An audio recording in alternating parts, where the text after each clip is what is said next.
I never believed in the supernatural, but one night changed everything. It was late, around 2 a.m., and I was walking home after a long shift at the diner. The streets were empty, and a thick fog rolled in, making everything eerily silent. I decided to take a shortcut through the park, something I'd done 100 times before. As I entered the park, I noticed it was unusually quiet. The usual hum of distant traffic was gone, replaced by an unsettling stillness. Halfway through, I spotted a figure sitting on a bench under a flickering street lamp.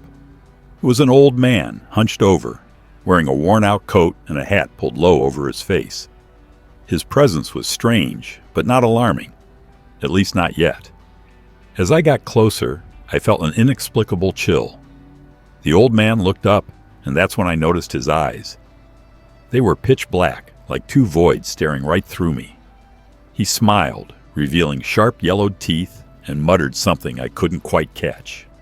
I instinctively quickened my pace, trying to avoid eye contact.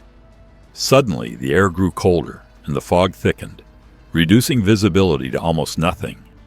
I started hearing whispers, faint and indistinct, as if coming from all around me. I tried to dismiss it as my imagination, but the whispers grew louder, more insistent. My heart pounded in my chest, and I felt the urge to run. I glanced back, and to my horror, the old man was now standing, staring directly at me. His mouth moved, but the words were incomprehensible, like an ancient language. Panic set in, and I broke into a sprint. The whispers turned into distorted laughter, echoing through the fog. I ran faster, my breath coming in ragged gasps. Just as I reached the edge of the park, I heard a chilling voice, clear as day, whisper right into my ear, "You can't escape."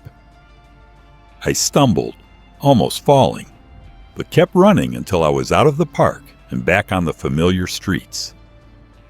When I finally got home, I locked every door and window, trying to shake off the encounter.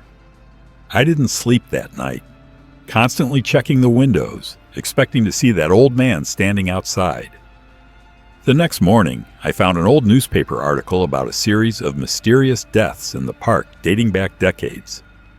The victims were all found with terrified expressions, their hair turned white. The description of the last known victim matched the old man I saw. Now, I avoid that park, especially at night. But sometimes, when I'm alone and it's quiet, I still hear those whispers, faint but unmistakable. And every so often, I'll catch a glimpse of a figure in the distance, watching me with those black, soulless eyes. I don't know what he wants, but I know he's waiting, and I fear that one day I won't be able to escape him.